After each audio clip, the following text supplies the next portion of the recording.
Hello friends, welcome to the webinar. Today I am going to deal with the COVID-19 pandemic and its multidimensional impact with this presentation. I am Dr. Maithili Hazarika, an Associate Professor of Clinical Psychology, Department of Psychiatry, Guwahati Medical College Hospital, and I am involved in a lot of organizations from the state. The discussions generated during the presentations are academic in nature. They are not laws or any substitutes for professional or legal opinion. You can contact a lawyer or an advocate for any kind of legal opinion. Now, COVID-19 outbreak, what is it? It is declared as a pandemic by WHO, that is the World Health Organization, on 11th March 2020. Over 1 million people are infected, and there are more than 1 lakh people who are infected, but in India, there are 10,558 positive cases on 14th of April, and the death toll had risen to 356. Case fatality rate is 3.5%, and there are subclinical infections which are not tested. So after the recovery also, deaths may appear. China, Spain, Italy, and the USA are the most affected countries. Following a pandemic, there is a profound and broad spectrum of psychological impact that can be inflicted on people. At the individual level, it can precipitate new psychiatric symptoms in people without mental illness. It can aggravate the condition of those who had pre-existing mental illness, and it can cause distress to the caregivers of a fatal individual, including the healthcare workers. People may experience fear and anxiety of falling sick, or be helpless, or blame others who are ill for potentially triggering a mental breakdown regardless of the exposure. Psychiatric morbidity have been found to be very present, from depression, anxiety, panic, somatic symptoms, and there could be post-traumatic stress disorder. There could be delirium, psychosis that is not in touch with reality. They could hallucinate. They could have different kind of delusions, and even suicide, which have been associated with younger age, and increased self-blame could also be there. There could be anger and resentment issues for the people who have lost their family members because there was no closure. And people who are sick and quarantined may experience a lot of guilt, and they could be stigmatized by their society. So longer duration of quarantine is associated with increased prevalence of post-traumatic stress disorder and depression, which is based on earlier research work. Is distress universal? Yes, distress is universal because it is based on uncertainty. Fear of dying and death is very prominent.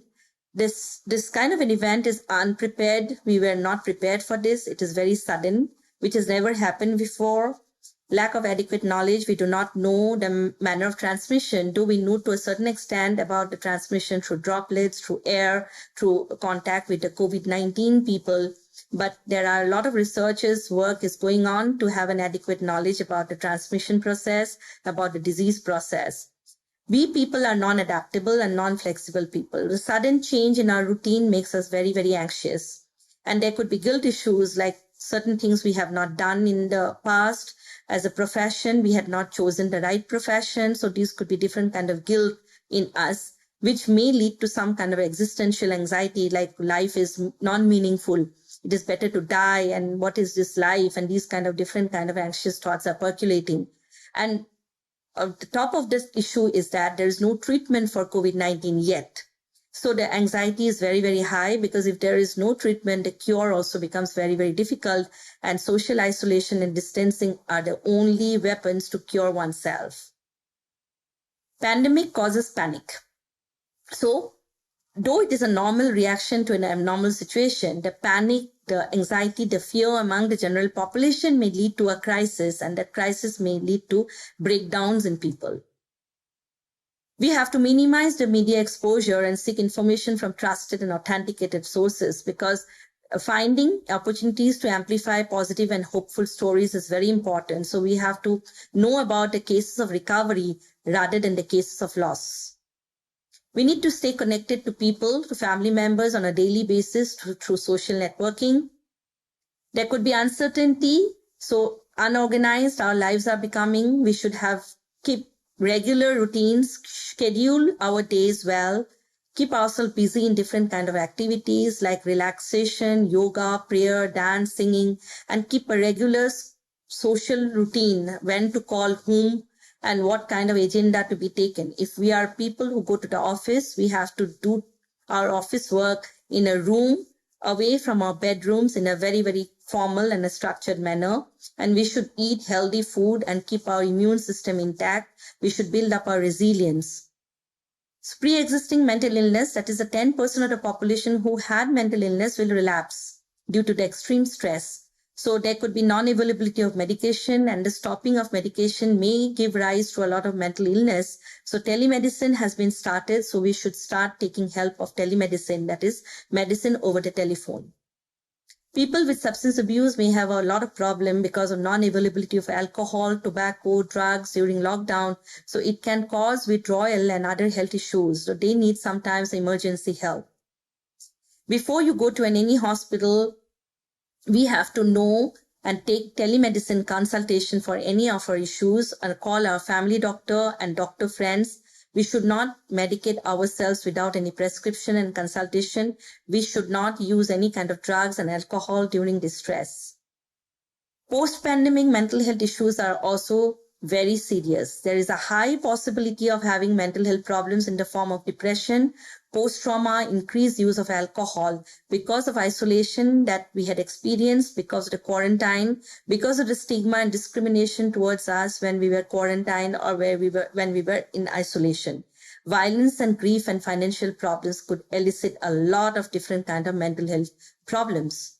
So we need to empathize a lot with the healthcare workers because they are the frontline workers and they are stigmatized more. A lot of people had even declined to accept them as tenants anymore.